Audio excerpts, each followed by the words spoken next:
The Saturday Bowl slate is here, and we're kicking it off with a jam-packed bowl game.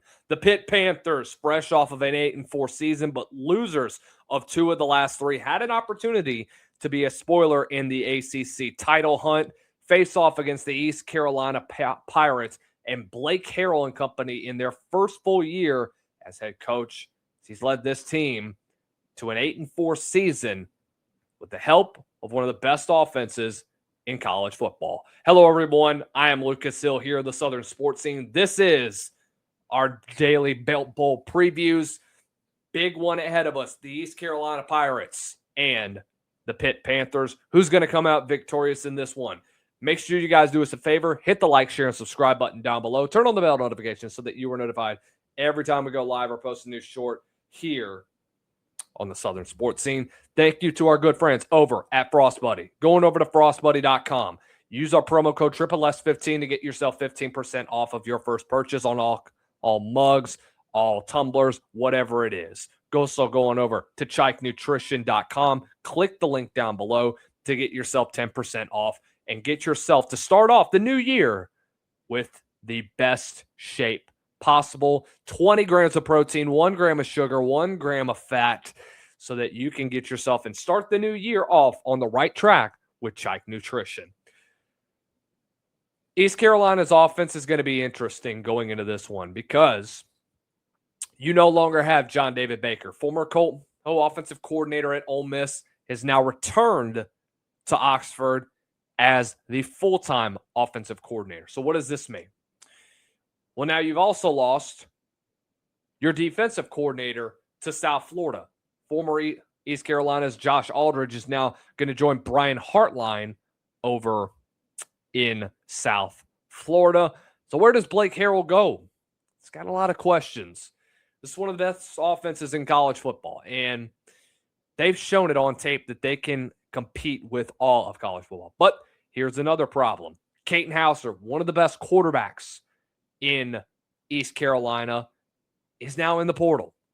Had a fantastic redshirt junior year, 3,300 passing yards, 19-6 touchdown to interception ratio, also added 9 scores on the ground. He will not be available for this one as he is in the portal. A much improved personnel that you have now. Well, now you got to worry about what the rest of that portal is going to look like. What is the rest of this roster going to look like? I don't know, man. And I have a very, very, very, very concerning feeling about where this football game could end up. And I would expect the line to be high for this football game, knowing that it's early. Right now, Pitt is a 10.5-point spread. It opened initially at 6. Pitt overwhelming favorites going into this one. I don't know, man. There are quite a bit of questions surrounding East Carolina as to who you expect to get starting. London Montgomery is gone. East Carolina starting running back who had over 700 yards rushing this year, leading rusher on the team. Himself. It's going to be between guys like Marlon Gunn Jr., the former Scotlandville running back. I actually played against Marlon Gunn, and I thought he could have been easily the starter during the middle of the season. Has seen some action throughout the game. TJ Angleton and Parker Jenkins are going to get the bulk of the backfield work.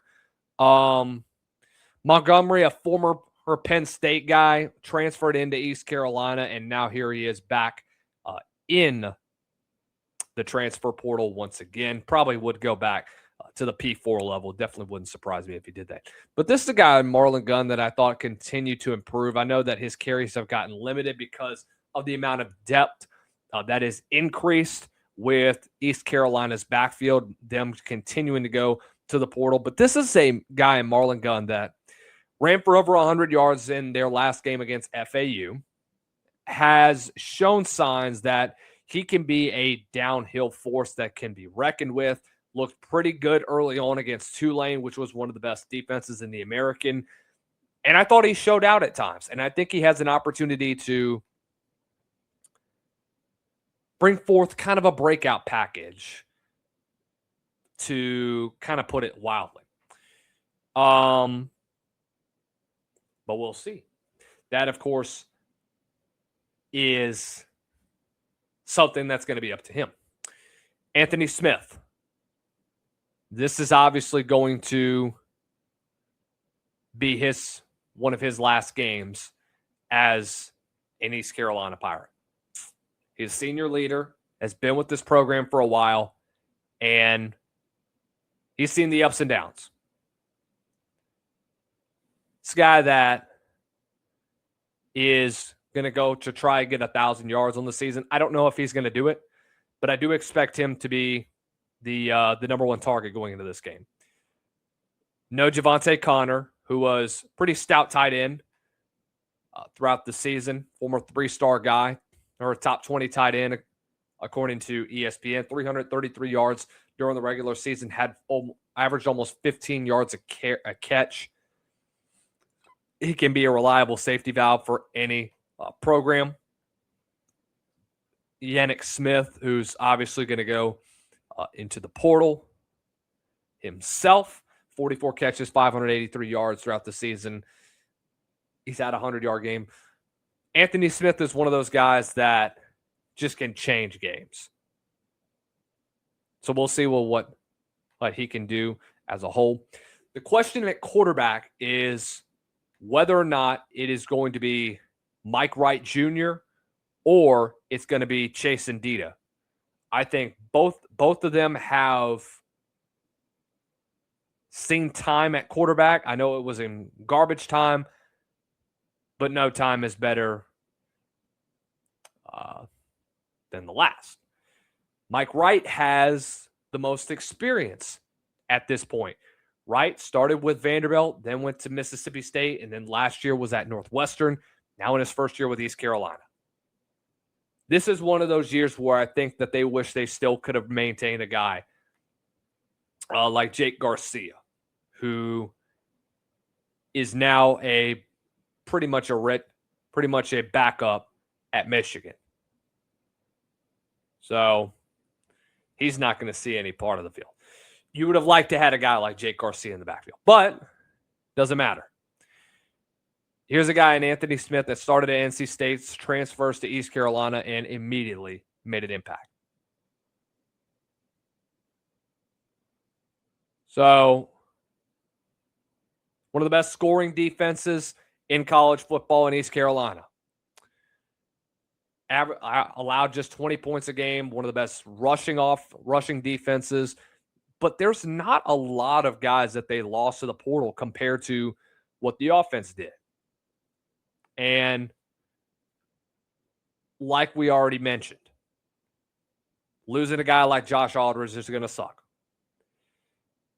But you also get a guy like Zion Wilson, who should be a force on the edge.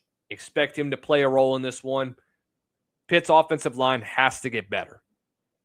And we have seen them struggle offensively in the last 3 games of the season. It's been very evident. We've seen it against Notre Dame. We saw it against Georgia, and we saw it in the blowout loss to Miami. Defensively, they just have not looked good. They forced turnovers, but they have not been consistent. Can they finally get that way when it matters most? Mason Heitschnell started off really good. And people were on the Heitschnell train. Then he starts to struggle, starts to throw some picks, force some turnovers, got into trouble a lot. Got sacked 7 times against Syracuse and just looked bad. Luckily, he was able to escape with a 30-13 win. But in the 2 losses that they've had to Notre Dame and to Miami, he's had a 48% completion percentage and got sacked 8 times in those 2 games. Offensive line-wise, it's been a struggle for Pitt. But when Heitschnall is on, he's on. He can be a dynamic playmaker. But I think he does get very, very panicky in the pocket. And I think he tends to give up a little bit.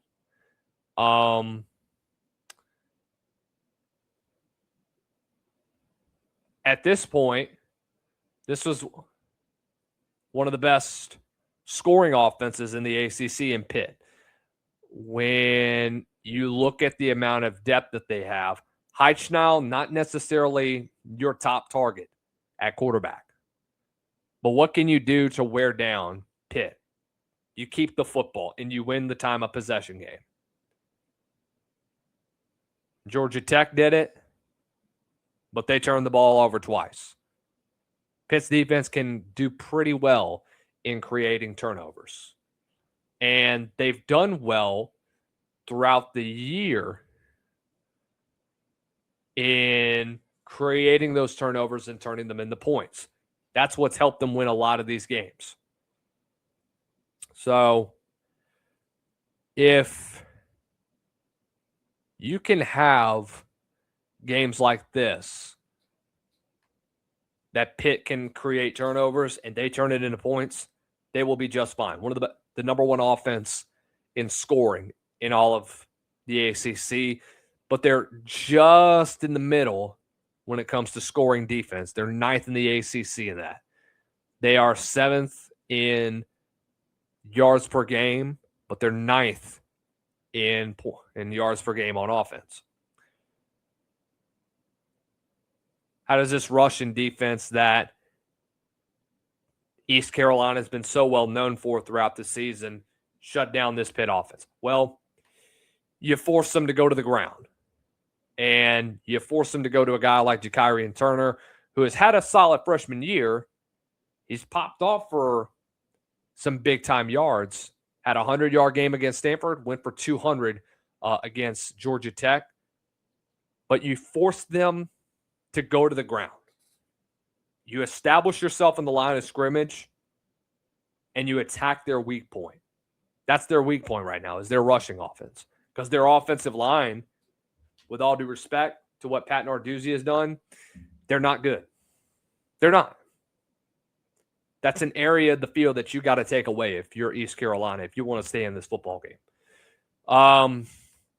But overall, this game being a 10.5-point spread and it being so wide, man, this is tough. And the reason why it's tough is because I just don't – this is a very, very tough line to bet on because I don't know what I'm going to expect from a team like East Carolina.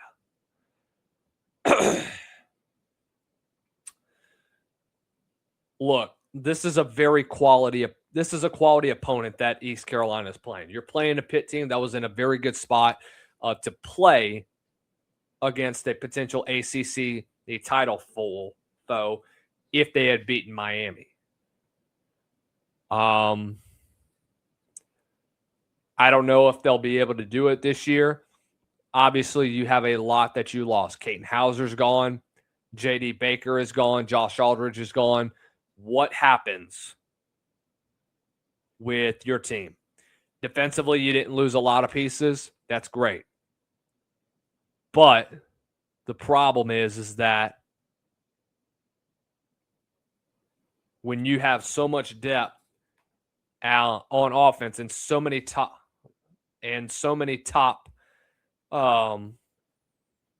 receivers that are gone, when you have a safety valve at tight end that's gone, when you have your starting quarterback that's gone, when you have one of your best young receivers that's gone, Anthony Smith has to carry the load, and he'll probably be the leading receiver when it's all said and done. But if Pitt does a good job of shutting him down, I have a very hard time, seeing a guy like what East Carolina has at quarterback be able to be effective through the year. I don't know what Mike Wright's going to do. He's only thrown 7 passes this day. I don't know. I think you go to Mike Wright first. And if he starts to struggle, I guess it's going to be Chase Ndita. But, man, I don't know. I don't know. I think both have a unique skill set that they both bring. Chase Ndita is not a dual threat type of guy. He's a stand in the pocket type of guy. Wasn't very highly recruited, and I don't expect him to be much of a threat in this football game. He is good on the run, though. But let's see what he does if he does get called up. I expect Mike Wright to get the start. I think he does a little bit of good. But again, this is Mike Wright. This is a guy that's been in college football for a very long time. How much of a factor will he be? I think Pat Narduzzi does a good job of kind of containing him and keeping him in the pocket. You're able to shut down Mike Smith or Anthony Smith. And I think this Pitt defense does their job. They do enough. I don't think they cover. I think East Carolina finds a way to make it close, but I think Pitt, at the end of the day, is going to get the victory in this football game. Let me know what you guys think in the comment section below. Who do you have in the Gold Bowl and Military Bowl? Let me know in the comments down below. Thank you guys for watching, and we'll see you soon.